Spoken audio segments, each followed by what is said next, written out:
You are now tuned in to the newest Bills Mafia production, Fanbase Sports. Join Jarek Hall and Kari Demos as they take you around the world of sports. Every Tuesday night at 7 p.m. Eastern. Only on the official network of the original Bills Mafia.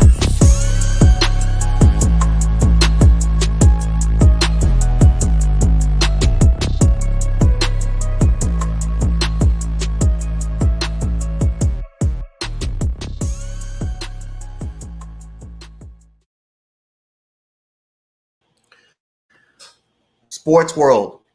It's your boy, Jarek Hall, aka Jan Sports, back here again with another live stream. We are back here again because today it's Squish the Fish. I can't even say the words right, but Squish the Fish week. For those who don't know, where the Buffalo Bills are playing the Miami Dolphins.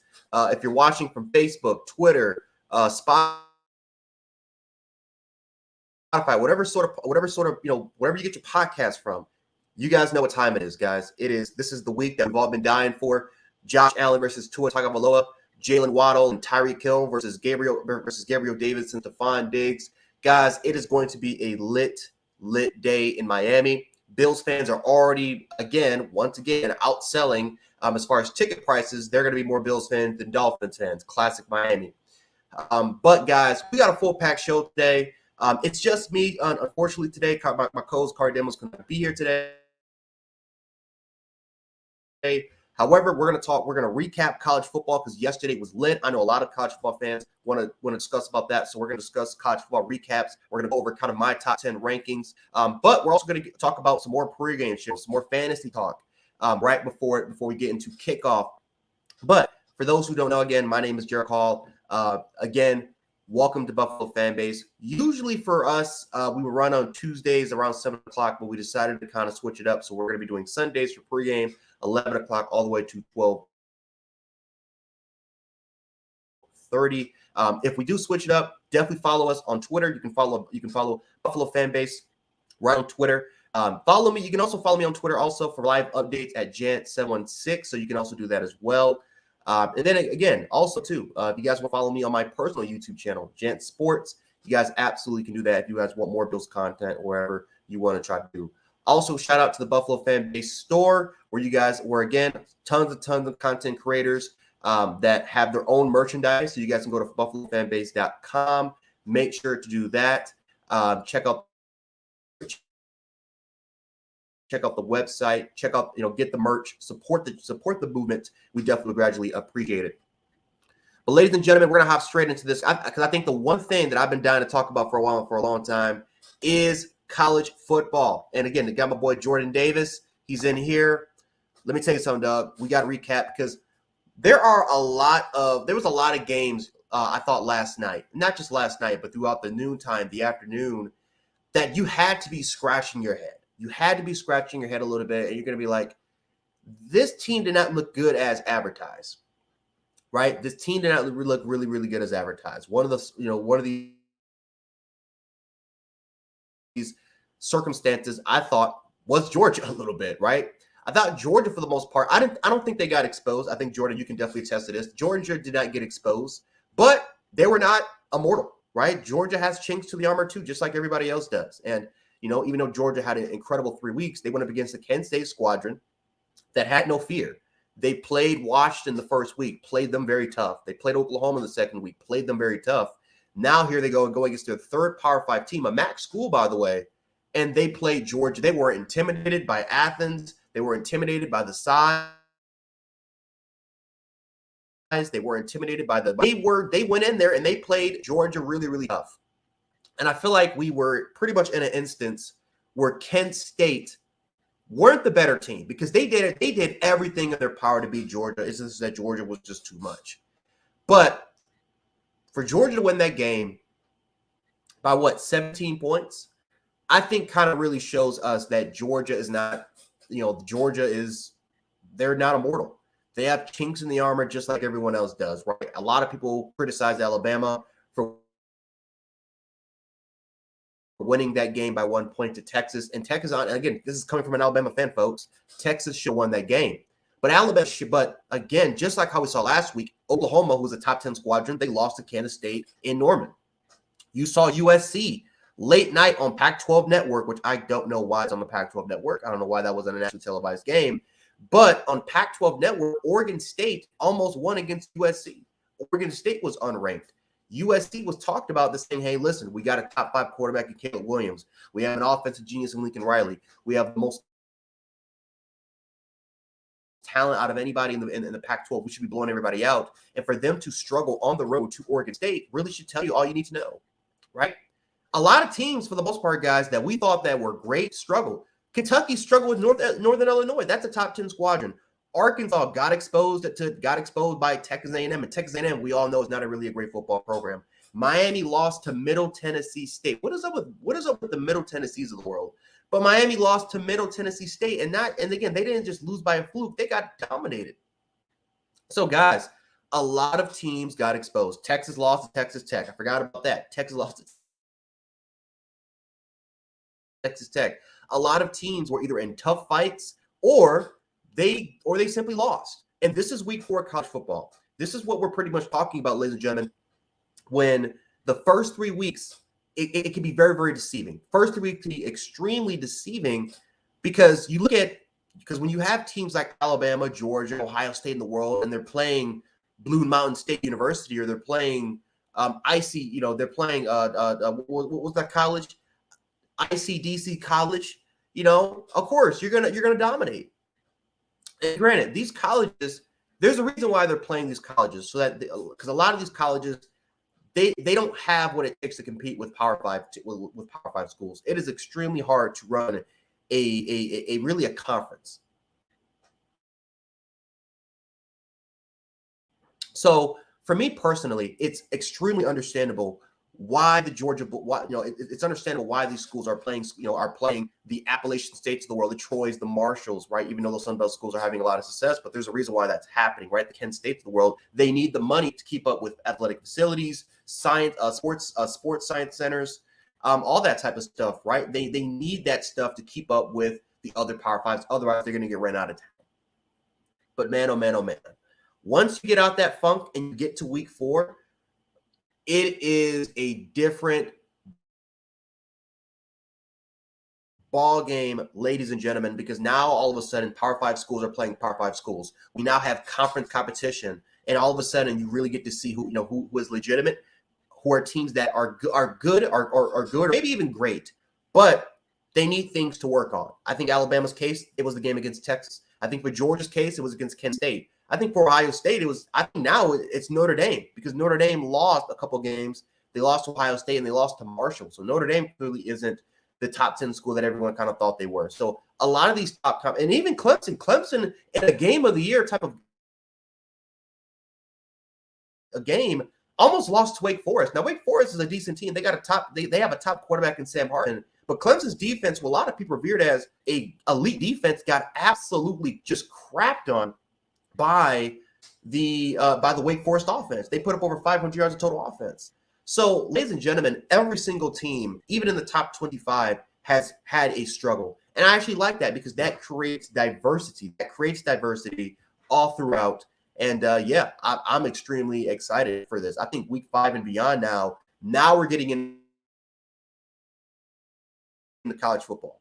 Now we're getting into the sport that we love so dearly, instead of just having these games where the Alabamas of the world and a lot of these other Power 5 conferences, they're playing the ICDCs of the world. Now we have in-state competition. We have in-state competition. We have conference competition.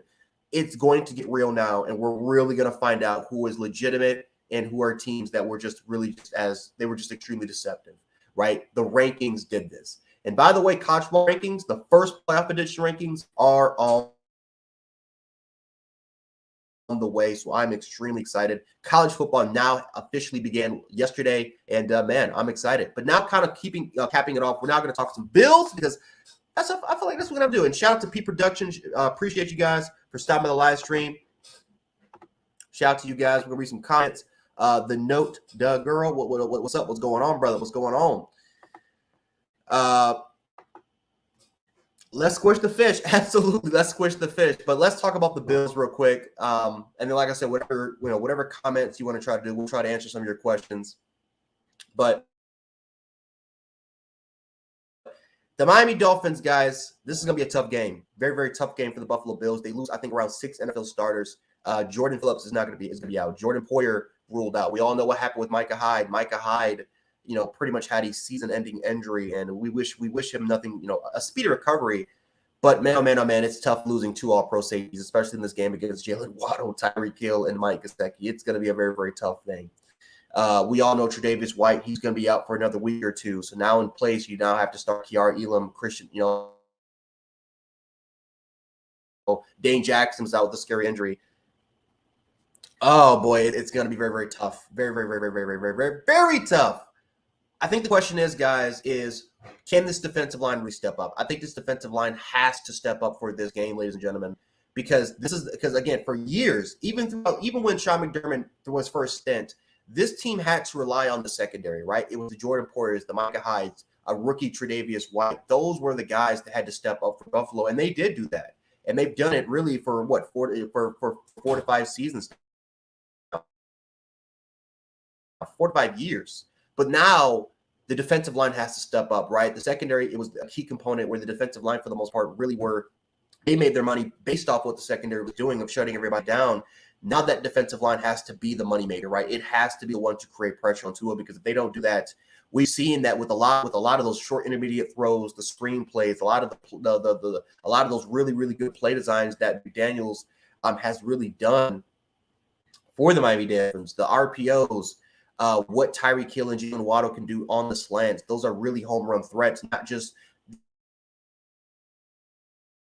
your ability to stretch the field vertically, but what they can do if they catch a 3-yard drag or a potential override or again an inside slant. They can take that thing all the way to the house. So this defensive line has got to put pressure on Tua Tagovailoa, right? The Von Millers, Tim Settle, he's got cleared. He's going to be playing tonight. There's going to have to be other players stepping up for this defensive line because, again, they have to do it. The Epinessas, the Boogie Bashams, the Gregory Rousseau. So, by the way, this is a homecoming game. Being a former Hurricanes player, they have to do that today. They really, really have to do that. It's going to be very interesting to see what Leslie Frazier really does with this defense, of how they're going to scheme up, how they can slow down Tyreek Hill and Jalen Waddle, because those are 2 players that even with this defense, we all know they're not going to be stopped. They're going to get their yards. They're going to get it. We don't have a shutdown player right now on the starting depth chart that can really shut down Jalen Waddle and Tyreek Hill. But the question is how can you limit them as best as you can? That's the best possible way for Buffalo to win this game. What can you do to limit their ability to stretch the field? What can you do to limit their ability that on 3rd and 12 or 3rd and long situations? What can you do to limit them to move the chains? What can you do? Because the longer Miami's on that field, the more confident Tua gets. We've seen last week in that Baltimore game, that's when Tua is on his A game. They gained a lot of confidence. Tyreek Hill and Jalen Waddle, it seemed like the chemistry was a little bit there. And the offensive line started to block a little bit better. They started to run the football a little bit more because the offense was opened up. That Dolphins offense moved as a collective unit, and that's something that Buffalo and Leslie Frazier has to do. What can they do to really cut that out? Because otherwise, it's going to be a long, long day for that Buffalo defense. Now, for this offense, this is going to have to be a shootout. They have to play like this game has to be a shootout, because we've seen, like Baltimore, being up by 21 points. If they let up for a second, if they give Miami any sort of momentum, we've seen that this offense that gives Miami's offense just enough time in order for them to do what they have to do. This is going to be a game that, again, and Baltimore is in a very similar situation, guys. Marlon Humphrey didn't play. Marcus Peters didn't play in that game last week. They missed some of their best secondary players as well. So again, Miami has had experience of really just pouncing on prey. And I feel like for us, we have to do our best to limit those opportunities. This offense has to do the best that they possibly can to try to extend drives, waste time on the clock. And who knows, could that mean Buffalo running the football, right? A lot of question marks on Buffalo's running game has been that they can't really run the football. They can. If you look at Devin Singletary right now, he's averaging close to 5 yards a carry. James Cook, we saw him get going a little bit against Tennessee. Zach Moss is pretty much a short yardage back to goal line back, but we all know he has the ability to kind of do what he has to do. Buffalo has that ability. Matter of fact, I think their offensive line has definitely improved in that run department. That's why you get guys like a Roger Saffold, who was one of the best, not really one of the best pass blockers, but one of the best run blockers in the National Football League. And you love his physicality even at the age of 35 or 36, because you want that offensive line to extend drives, to push drives. And I feel like if you can do that, that could be something. If you can do that, that could, again, that opens up a lot for this offense. So I think for this game, I don't think if you're Buffalo, you want to try to score as quickly as possible. I think if you're Buffalo, you want to try to extend the drives, tire out this Dolphins defense, have this offense open up to you. But for the most important thing, if you're Buffalo, you have to be on your P's and Q's this game, because if you're not, again, this is a game that might you can take advantage of. This is a scary game for Buffalo. You're playing in Miami, 100 degrees on the field, extremely humid. These are always tough games for Buffalo. But, again, this is going to be a very, very tough game if you're the Buffalo Bills. Very, very tough game. But let me go ahead, read the comments, and see what's going on with you guys.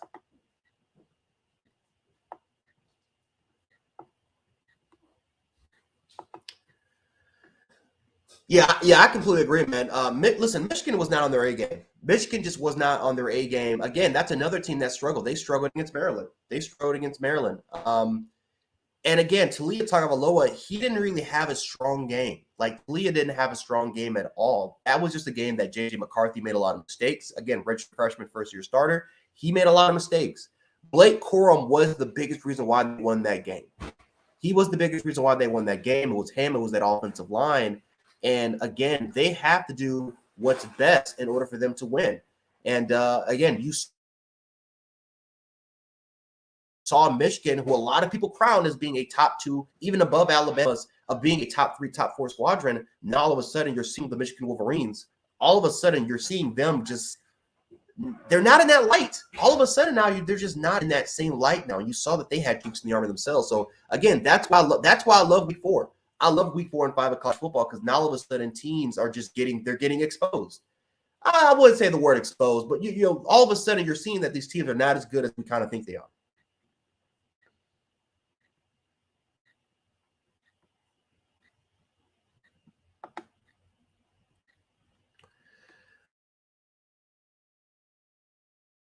Listen, bro. Listen, man. Listen, man. I'll say this about some of the college football rankings, because I'll say this. Alabama should move up a little bit. I know that Alabama's number 3 because of the performance against Texas. But, bro, I think you can agree with me in this. I think, Fly, you can agree with me on this. Yesterday really showed that a lot of teams are kind of in that same position as Alabama. A lot of teams are in that same position as Alabama.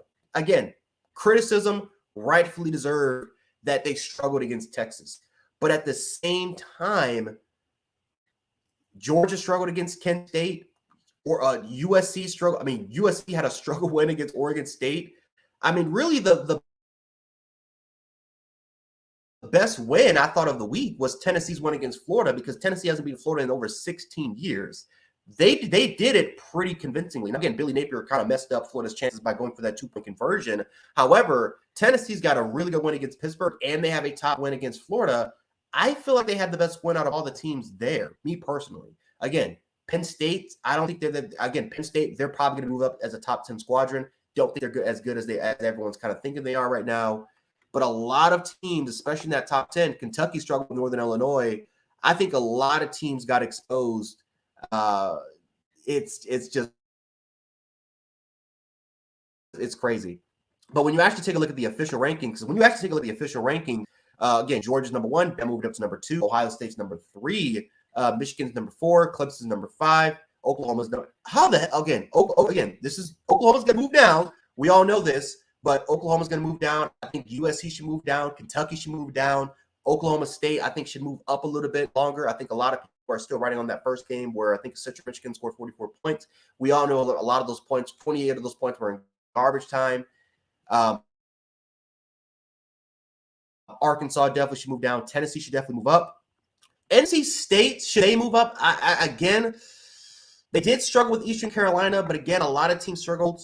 Eastern Carolina is a pretty solid football squadron. Maybe they should move up. Utah, I don't think so. How about teams like Syracuse, though? Like Syracuse and Florida State. Like we've kind of been holding off those teams for a while now. Like we've been holding off those teams for a while now. Maybe Syracuse and Florida State should be top 25 squadron. I mean, Florida, like I said, they're beating bad teams. They're 4-0, for the most part. They beat LSU, who I think LSU's 3-1 at this point. They beat Mississippi State, who I think is pretty underrated. I think we should give credit to Florida State and Syracuse, guys. They're 4-0 as well. I think we need to put some respect on ACC squadrons, honestly.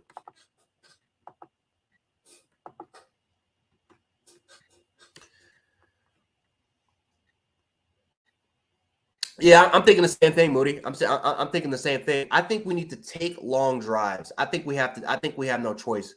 Chew the clock out, extend the drives, and I think if we can do that, I think we'll be fine. Honestly, I think that will be fine. What's going on, DSA1? What's going on, brother? How you doing, man? Yeah, Jordan. Tennessee, I think that they're rightfully deserving. So, and again, their offense is really good. But I think we all expect that, right? I think we all expected that Tennessee's offense was going to be really good, right? Hendon Hooker looked solid. He made some mistakes here and there. Hendon Hooker looked solid. Like Brew McCoy, the receivers, Cedric Tillman, Brew McCoy looked really good as a receiving duo. This offensive line looked pretty good too. I think a lot of people, underestimate their offensive line, but they were pretty solid. Their defense, questionable as all hell, right? And that's something that's something that we've kind of been talking about the last 4 weeks. But let's give credit. Let's give credit to what Tennessee and Josh Hubel and Hendon Hooker has been doing. I mean, guys, we got to give credit where credit is due. I mean, seriously, I think for the most part, Tennessee, I think they are much deserving of being a top 10 squadron, honestly. But again, if Tennessee, because they were 11th ranked, I would move them up, honestly, top 8, honestly. Just looking at the performances I saw from last week, just looking at those sort of performances, I would honestly kind of just move them up, honestly. I think that's what I would probably do for that. But just based on what I saw, USC should have lost that game to Oregon State. Kentucky struggled with Northern Illinois. It's like Oklahoma lost to Kansas State, and it was pretty. And again, it was very convincing. It wasn't a fluke win. That was a very convincing win. A lot of teams are just not as good as we kind of think they are. But the teams that we criticize, the Ohio States, the Alabamas of the world, those are teams that are now getting better. They're now starting to, they're starting to kind of find their rhythm a little bit. So again, it's interesting. Yeah, I think that's going to be a tough test. I think a lot of people are not really talking about that game. Tennessee against LSU, that's going to be a big game. That's going to be a very, very big game, honestly. LSU, they're starting to find the rhythm a little bit. Like I said, Harold Perkins was a monster in that Mississippi State game. I think ever since that game, they're starting to kind of find the rhythm. They're starting to gain some confidence. LSU's still extremely talented. Oh, yeah, Roll Tide Roll, John. Roll Tide Roll as well, brother. Roll Tide Roll. Alabama put it on a Vandy, man. They put it on. And here's the thing about this. That's not a bad Vandy team. Now, of course, it's Vanderbilt. It's their standards. That's not a bad Vanderbilt team at all, though. Like, when you really take a look at it, it's just not a bad Vanderbilt team. They have a pretty decent freshman quarterback. They're 3-1. They put up 25 points on Wake Forest. It's just, again, Vanderbilt, are they going to win 8-9 games? No. Vanderbilt's going to win around 6 or 7 games. But to their standards, that's pretty solid. So I think we need to give a lot more credit to Vanderbilt. But Alabama holding that team that hasn't scored, that's scoring pretty much at least 20-something points a game, I think we need to give a lot more credit to Vanderbilt and for what they've been able to do. But Alabama put up 55 points and only allowing 3 points was really, really solid. I think you're starting to see this team really start to come together.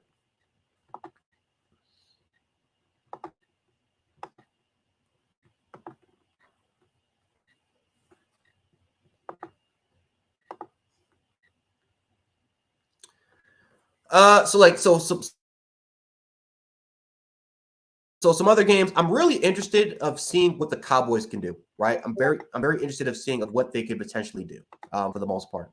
Again, Cooper Rush against the Giants. I mean, the Cowboys Giants we'll see what Cooper Rush can do. I mean, again, from a fantasy standpoint, I want Noah Brown to do well. But we'll see.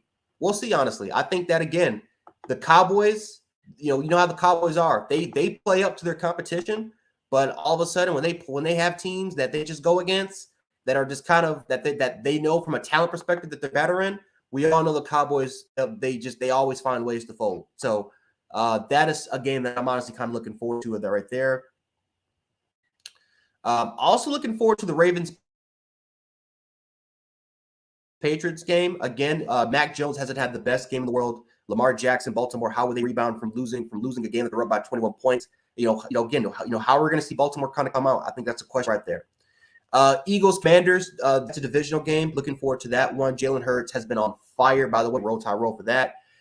Again, Commanders, that's going to be a very interesting game. Carson Wentz, the Commanders are 0-2 right now. They need a win. And again, this will be a big divisional, not just a big game for them as far as the rebound.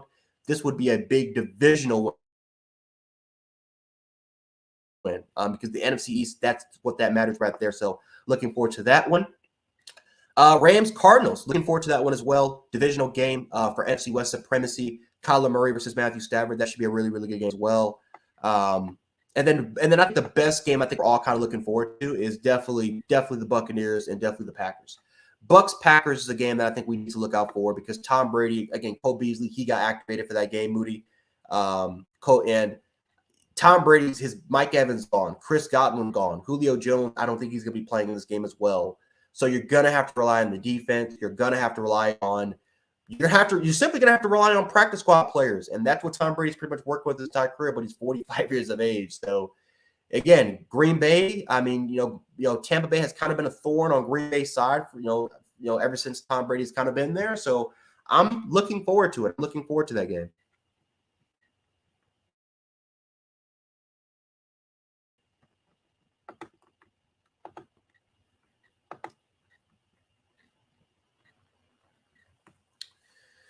Yeah, Jordan, I don't think Tennessee's going to win the East, Jordan. I do think it's going to be competitive. That's the one thing that I was looking forward to last week. I think we all know Georgia's winning the East.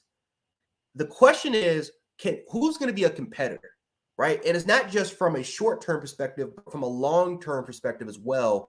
Who's going to be that competitor? And I think what we found out, ladies and gentlemen, was that Tennessee can be that school. Now, again, they're not a top 10. They don't have a top 10 recruiting class. Matter of fact, Florida's in that realm. But this was a much needed win for Tennessee because it's been 16 years since they beat Florida. They have a legitimate quarterback. They got a legitimate offense. The one thing I think Georgia, can kill them. I think Georgia from an all-around team, they're just better, right? They have one of the better offenses. They still have a really good defense. Not as elite as it was last year. That's why I was trying to tell people that, again, their defense is going to be very good, but they're very, very young. They're going to have some struggles here and there, but that still is from a talent perspective, from a coaching standpoint, that still is a very, very good defense. Just from an all-around standpoint, that's the best team in college football right now. The question is for Tennessee is that can they compete? And I think that they have a chance to compete. Even though that game is going to be in Athens, that's a game that if you're a Georgia fan, you can't ignore. You simply just can't ignore. Yeah, I agree. Packs-Bucks is the game to look out for. Also, 49ers-Broncos, that's also another game to look out for. 49ers-Broncos is another game to really look out for right there. I would not sleep on that game as well. Jimmy Garoppolo is going to be coming in place for injured Trey Lance. Then, of course, you got the Russell Wilson, the Denver Broncos. They have not looked sharp at all, especially the offensive side of the ball. I'm pretty sure that Denver's going to go into this game. I still feel like Denver's going to struggle. I mean, you're going against one of the best defensive lines in the NFL. That's a game to also look out for as well. If you guys are betting,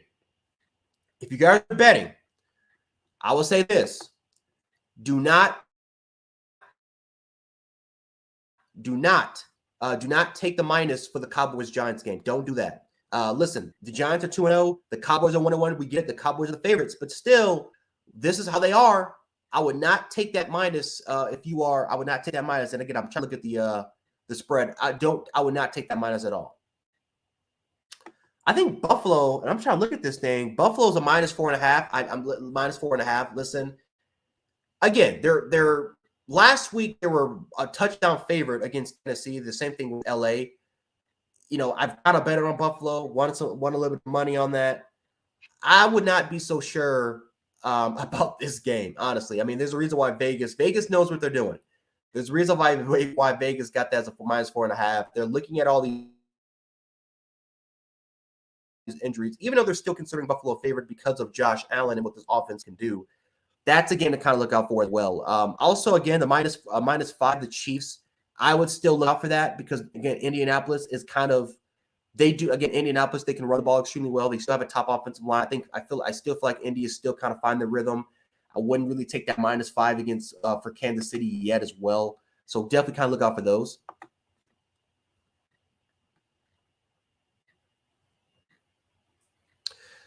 Listen, Tennessee, Moody, Tennessee's got a lot of injury, brother. I mean, they got a lot of injuries. I mean, their secondary for the most part is a weak link. Taylor Lewan, who's their best tackle, he's out for the rest of the year. Listen, I mean, Derrick Henry's got to get it going. If Derrick Henry can't run the football, Tennessee's just not a good team. So, again, it'll be very interesting to see if Tennessee can bounce back. Oh, excuse me. It'll be very interesting to see if Tennessee can bounce back. I will say this, though, Moody. If they can run the football, that's going to open up play action. That's going to open up a lot of the intermediate routes. That's going to open up the crossing routes, and that's going to open Tennessee to make plays. But so far, we've kind of seen that Tannehill, without that running game, has struggled. And that's kind of been the biggest critique of Ryan Tannehill is what can he do if Derrick Henry doesn't really have a good day? And I think so far we're kind of finding out that Ryan Tannehill just seems to, once again, just struggle.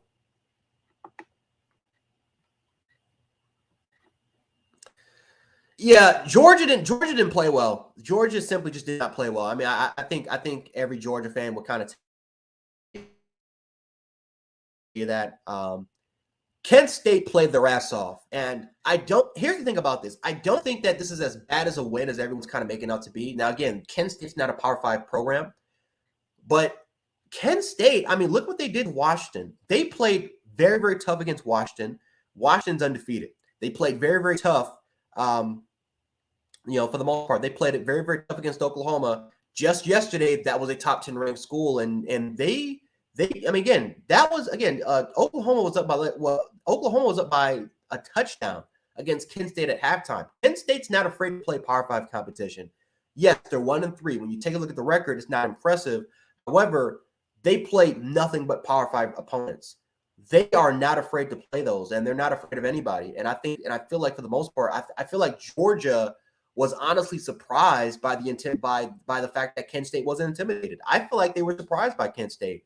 I feel like this was a game that Georgia thought that they could just walk their way to victory, and they kind of got smacked in the mouth, and they were shocked. They were surprised by it. Now again, right? They had a muff punt. McConkey did not have his best game. Stenton Bennett threw an interception. He wasn't really as good as we thought he was in this game as well. But so I think that from Georgia just didn't play disciplined football. This could be either a good thing for Georgia as far as just kind of more of a wake-up call and getting right back on track, or maybe there's a little bit more holes than we kind of thought there were. So that's why this game is interesting. But if you really take a look at it, every single top squadron has struggled. And I feel like from a Bama fan perspective, that makes me feel better because that 1-point win against Texas is still sour. Even though, again, a win's a win, it still is very, very sour. So that's something that, it is something that we're going to definitely kind of figure out about. But I feel like for the most part, if you're Georgia, you look at the mistakes, you clean it up, you fix it, you get right back on track. Yeah. Yeah, I mean, Jordan pretty much said it. Jordan pretty much said it right here, guys. I mean, again, missed opportunities, missed catches, missed assignments, missed blocking assignments. The tackling really wasn't the best, especially in that first half. Play calling, I feel like from a coach, no one's really talking about this. I feel like from a coaching standpoint, the play calling really wasn't the best by Todd Monken, especially on the defensive side of the ball as well. Georgia just had an off day. And it's all right. I mean, like I said, this is college football for the most part, right? You're going to have teams that are going to have off days. Alabama had their off day against Texas. And we're still really finding our rhythm because the offensive line, we still don't really have our we still have positional battles. We still have positional battles with our secondary as well. That's still not clarified of who are going to be the rightful guys for the rest of the year. It's going to be it's honestly going to be a rotation for arguably the next at least couple 2 to 3 weeks. So I mean, guys, everybody's struggling. Everyone's struggling. And I feel like for Georgia's case, this is just a one game where you just need to watch the film, get the mistakes, and get ready for next week.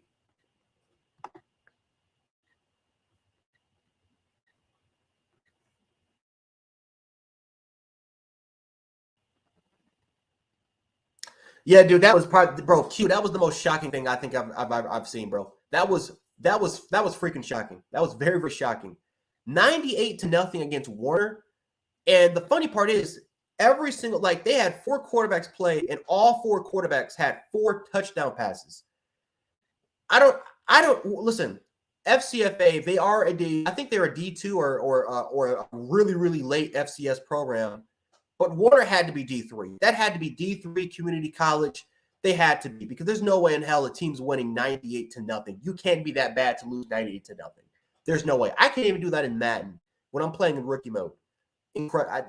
Man, that was one of the most shocking games I think I've ever heard. I didn't watch the game, but still 98-0, bro. I mean, that was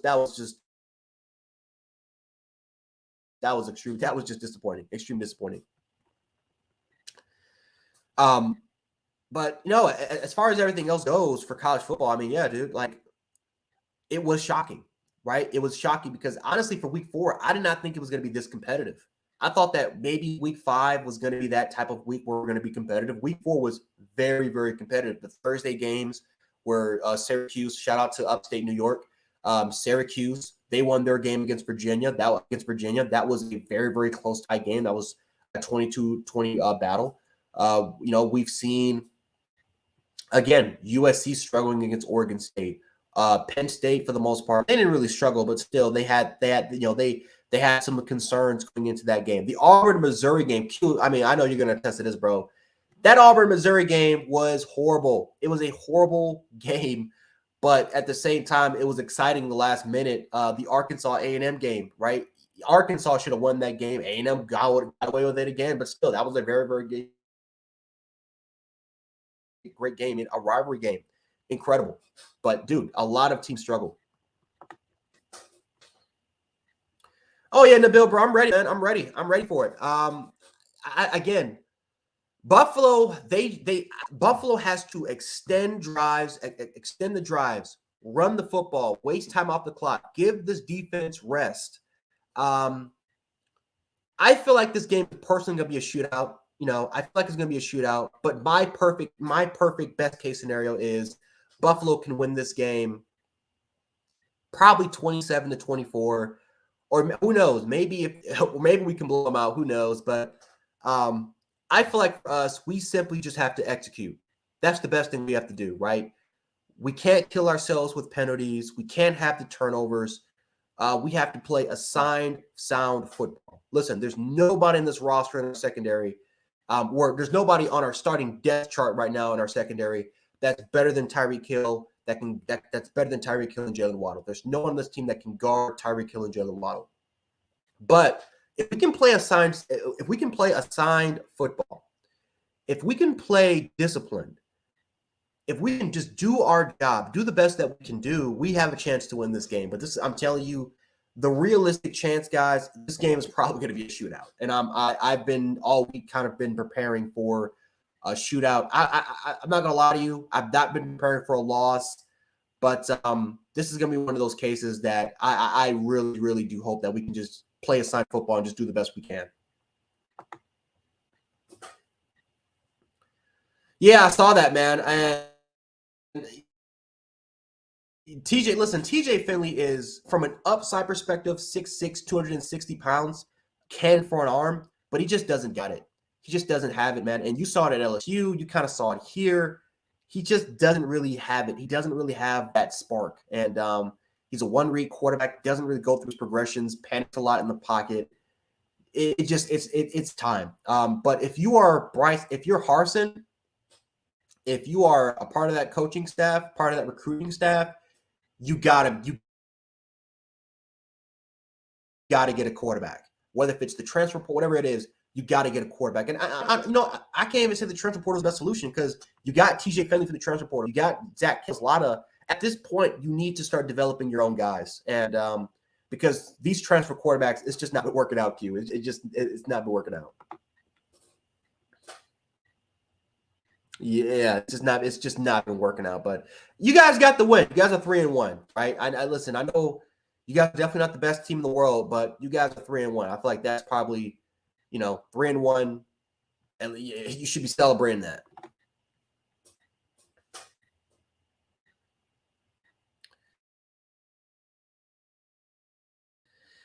Yeah. I mean, like here's the funny part, B. I have Tua. I got Tua.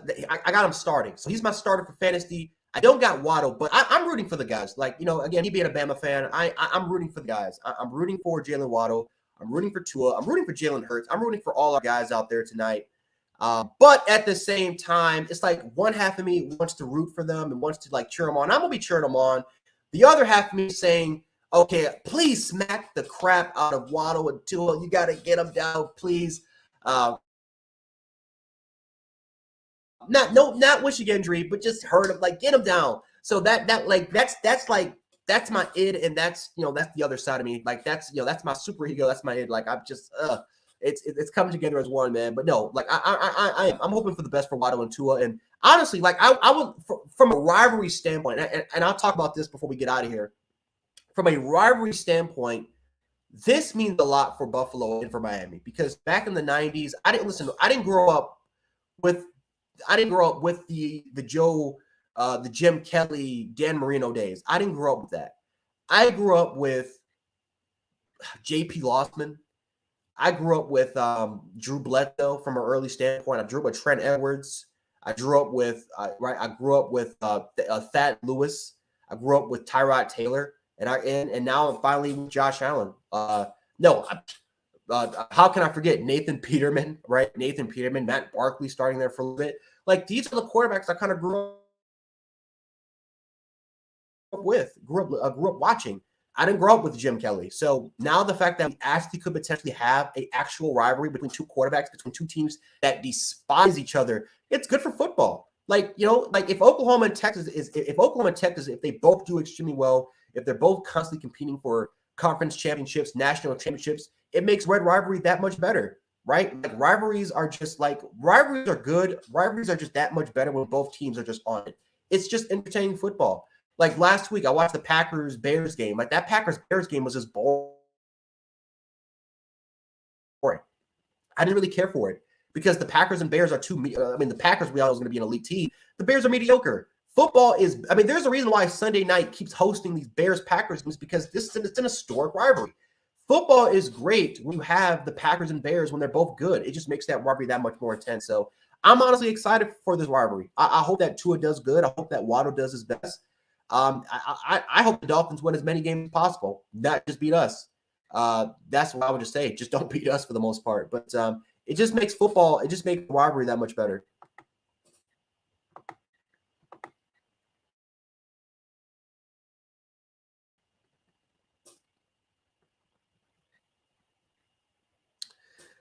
Yeah, and that's what I think had happened. I think Tua's going to get his yards. Right? I would not be surprised if Tua throws for 300 yards. But Bills defense, I think that the key is that pass rush. That pass rush has got to get home. Pass rush has got to get home to the quarterback at Tua because otherwise it's going to be a long night. It's going to be a long day. But we'll see. Von Miller, he's going to have a game. And, he's going to have the game. Greg Rousseau's going to have to step up. Epinesa, Basham, Tim Settle, a lot of these guys have to step up today because otherwise, it's going to be a long day.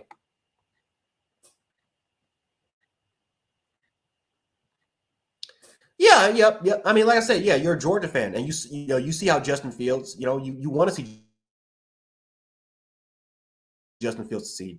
Now, again, he's with the Bears, and it's not Justin Fields' fault. It's their management. They don't have the weapons for Justin Fields. It's a damn shame. But yeah, like I said, every fan, for the most part, like I said, when their players leave college, you want to support them. You want to support them at the next level.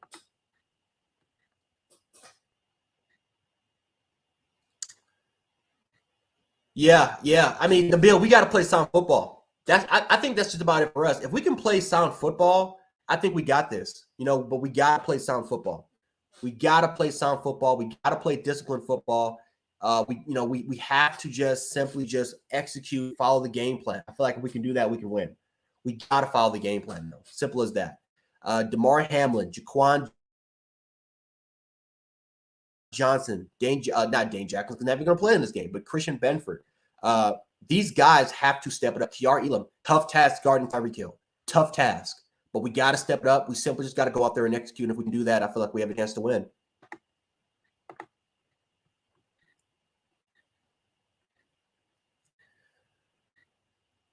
Joe Burrow doesn't have the line.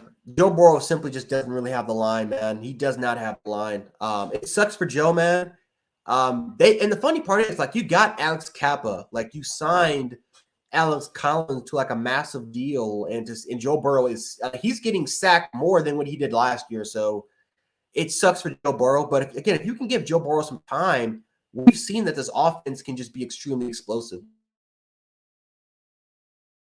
But who knows? Maybe very similar to a lot of these college teams just talked about. Maybe this offensive line has to peak at the right time because, again, they got 3 new starters in there. So we're just gonna have to see about that. We're just gonna have to see about that, man. But probably my final thoughts before we probably get out of here is Bills have to play assigned football. Bills got to play assigned football. We have to pass. We got to get a rush on Tua.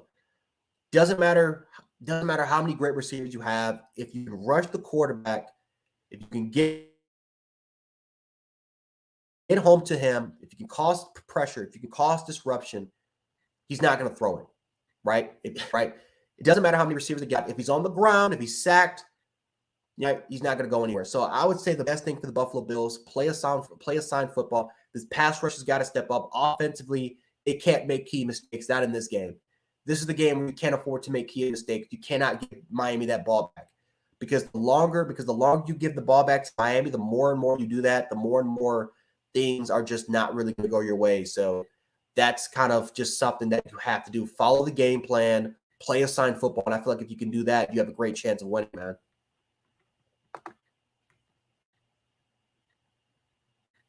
Oh, yeah. And a Bill, I feel like from a contract standpoint, this game means a lot. I think this game's going to mean a lot for a lot of these players contract-wise because it's not college where second-string players are stepping in there and then all of a sudden they get benched and they kind of gain nothing for it. I mean, they gain experience, but they still have to wait the turn. I mean, imagine if Damar Hamlin, let's just say if he has like a couple interceptions, this is going to boost his stock in free agency. This is going to boost his stock from a contract standpoint as far as him getting money. So from an incentive standpoint, this means a lot for these players. Now, I'm not saying that these players are simply going to be playing here for money, even though, again, you're playing on contracts. However, it's a part of it. I mean, we can't lie here, guys. It's a part of it, right? Money and like the incentives, money, it's a big involvement for why players are playing right now in the NFL. Otherwise, they'll just stay in college for as long as they possibly could. So this is going to mean a lot for these players money-wise if they can step up and have huge days. But not just that, but from a depth standpoint, this means a lot because, again, this would show that if Buffalo's secondary can do good against Miami, this just shows how deep we are. And typically we are really, really loaded deep with players. They just really never really had the opportunity. But we've seen in the past where players have gone down, players have stepped up and they've done really well. This is not Quan Johnson's first start. He stepped in for Micah Hyde when he was hurt before, and he did fairly well. Now, again, he wasn't elite. He wasn't this ball hawk safety that Micah Hyde was, but he still did his job. And I feel like that's what we have to do. We know we're going to give up yards. We know we're going to give up opportunities. But the one thing I think we have to do, ladies and gentlemen, is that we have to really step up in certain situations. We have to step up, play assigned football, do our job, right? That's what I got told for most when I played football. Do your job. If you can do your job and simply play assigned sound football, and again, I know I keep reiterating this. I know I keep saying this, but this is very freaking important because if you don't do this, Waddle and Hill are players that can make you pay. And that is something that we have to do. We saw Baltimore, when their backup players got in the game, when they were starting this game, they simply did not play a sound football. They weren't consistent for all 4 quarters. And you saw that Miami put up 4 quarters in 1 quarter. Like they put up 28 points in 1 quarter. You saw what they can do.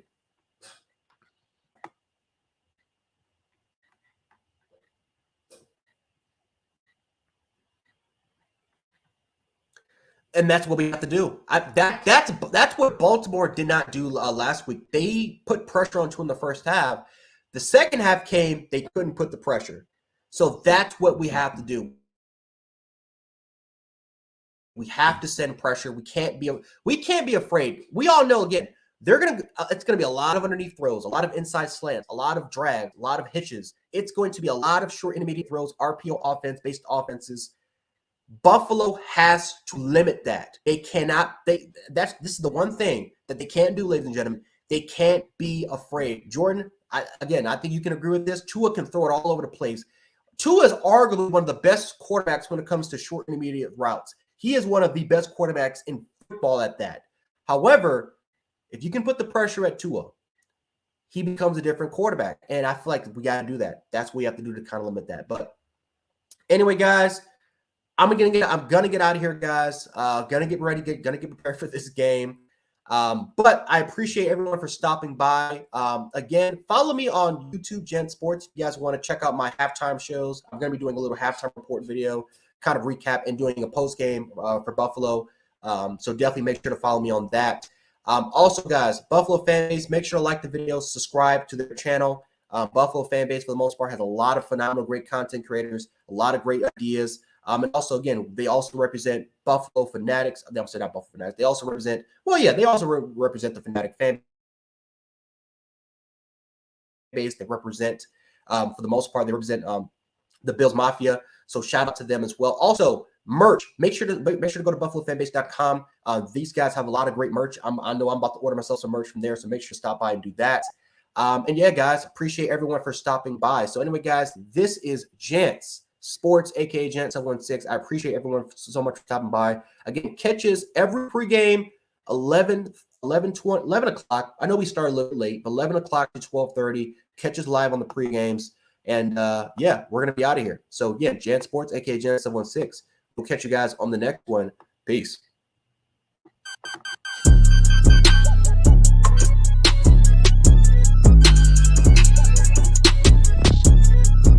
You are now tuned in to the newest Bills Mafia production, Fanbase Sports. Join Jarek Hall and Kari Demos as they take you around the world of sports, every Tuesday night at 7 p.m. Eastern, only on the official network of the original Bills Mafia.